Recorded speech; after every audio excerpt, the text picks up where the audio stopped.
Bonjour, je viens pour te dire que Dieu t'aime. Et je viens pour te dire que Dieu t'appelle à être sauvé.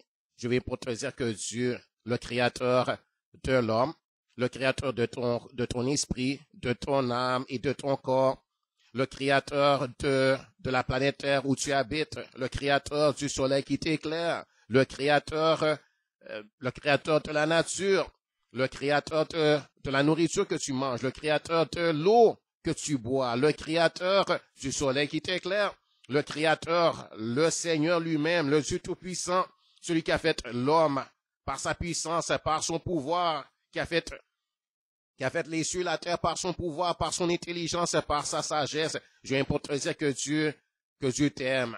C'est un Dieu d'amour et il t'aime. Il veut te bénir, il veut te faire du bien.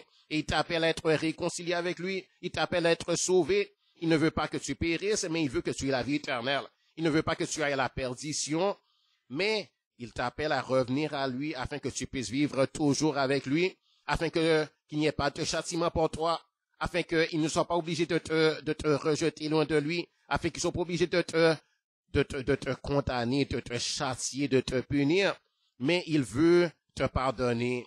Il veut te pardonner, il veut te justifier, il veut te prendre et faire de toi son enfant.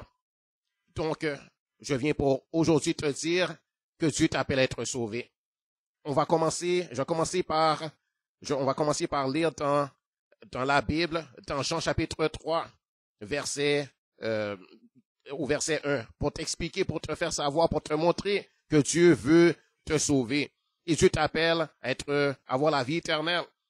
Donc Jean chapitre 3, au verset 1, il est écrit, et c'est à propos d'un entretien de Jésus, c'est un entretien entre Jésus et un homme qui s'appelle Nicodème, qui avait besoin d'être sauvé, et Jésus lui a expliqué les choses.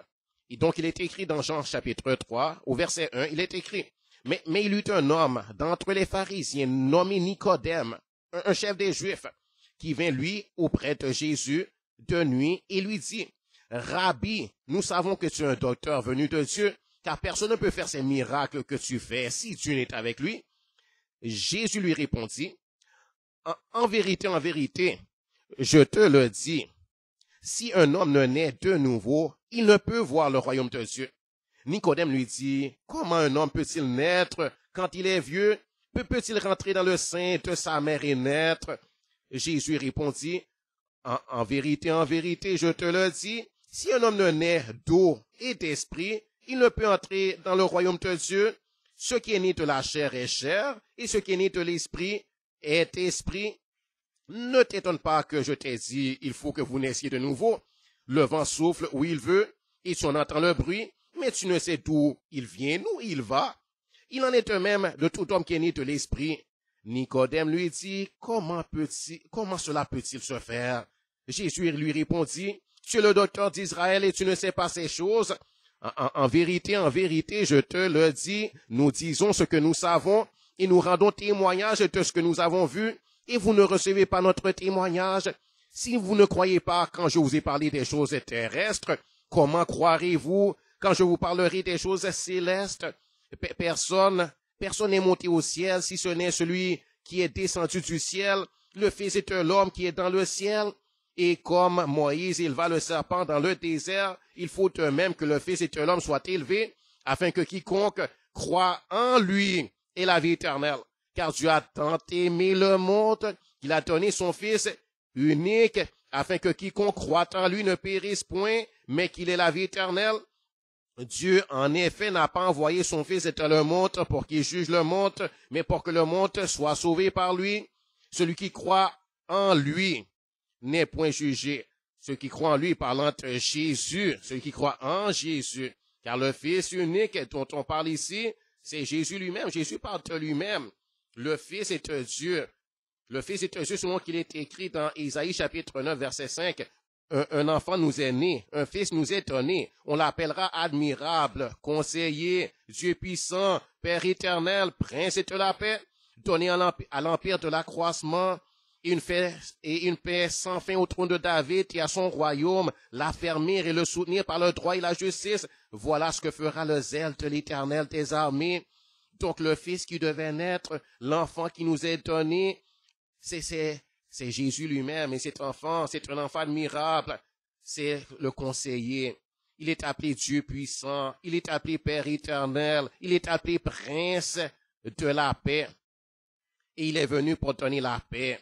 Donc, et c'est Jésus lui-même qui est le Seigneur. C'est Dieu manifesté dans la chair. C'est Dieu venu nous sauver. C'est Dieu venu nous ramener à lui. C'est Dieu qui a pris forme humaine et qui est venu pour s'offrir lui-même, pour offrir son propre corps en sacrifice pour nos péchés. C'est Dieu qui est venu pour verser son propre sang afin qu'on puisse être pardonné, justifié, sanctifié, qu'on puisse revenir à Dieu et qu'on puisse avoir la paix avec Dieu.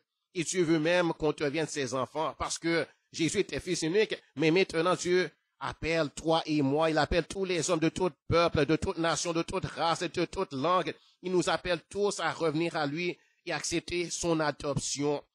Il nous appelle à être adoptés par lui, à devenir ses enfants par adoption. On va naître non de la chair, mais c'est une naissance nouvelle et c'est une naissance qui vient de son esprit à lui. Et l'eau dont on parle ici, c'est l'eau de sa parole. C'est sa parole, c'est en croyant cette bonne nouvelle. C'est en croyant cette bonne nouvelle, cette parole, et c'est en recevant le Saint-Esprit, qui est l'Esprit de Dieu lui-même qui fait une transformation en nous. C'est l'Esprit de Dieu lui-même qui vient, et par son Esprit, on est adopté, on devient son enfant, et Dieu écrit nos noms dans le livre de vie, son livre de vie, le livre de vie de l'agneau, et il nous prend, il fait de nous ses enfants, et c'est pour ça qu'on peut l'appeler ensuite Papa, mon Père. On peut appeler Dieu Père, parce que il sera devenu vraiment notre Père. Il sera devenu vraiment notre Père. Donc, il est écrit ici, il est écrit Dieu, donc je répète, Dieu a tant aimé le monde qu'il a donné le monde. Et ça, c'est tout homme, toute femme, toute personne humaine. Toute personne humaine. Dieu a tant aimé le monde qu'il a donné son Fils unique, Jésus, afin que quiconque croit en lui, en Jésus, ne périsse point, mais qu'il ait la vie éternelle. Car Dieu, en effet, n'a pas envoyé son Fils unique dans le monde pour qu'il juge le monde. Dieu n'a pas envoyé son Fils Jésus dans le monde pour juger le monde. Il n'a pas envoyé pour condamner le monde, mais il l'a envoyé pour que le monde soit sauvé par lui. Dieu, en effet, n'a pas envoyé son Fils unique dans le monde. Dieu n'a pas envoyé son Fils dans le monde, verset 17. Dieu n'a pas envoyé son Fils dans le monde pour qu'il juge le monde, mais pour que le monde soit sauvé par lui. Celui qui croit en lui, en Jésus, n'est point jugé. Mais celui qui ne croit pas est déjà jugé parce qu'il n'a pas cru au nom du Fils unique de Dieu. Et ce jugement, c'est que la lumière étant venue dans le monde, les hommes ont préféré les ténèbres à la lumière parce que leurs œuvres étaient mauvaises. Car quiconque fait le mal hait la lumière et ne vient point à la lumière de peur que ses œuvres ne soient dévoilées. Mais celui qui agit selon la vérité vient à la lumière afin que ses œuvres soient manifestées parce qu'elles sont faites en Dieu. Et à propos de la nouvelle naissance,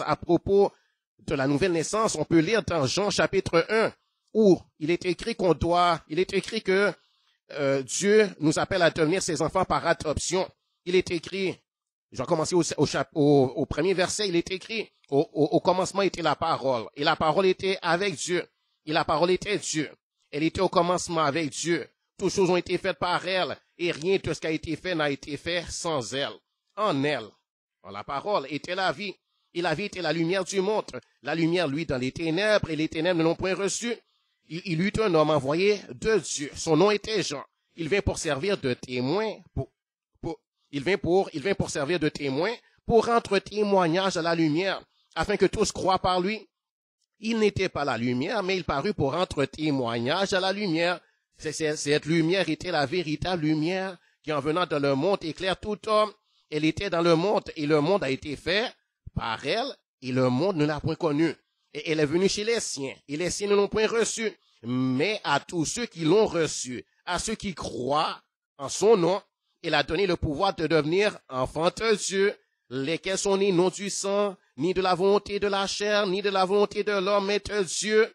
Et la parole a été faite chair, et elle a habité parmi nous pleine de grâce et de vérité. Et nous avons contemplé sa gloire, une gloire comme la gloire du Fils unique venu du Père. Jean lui a rendu témoignage et s'est écrié.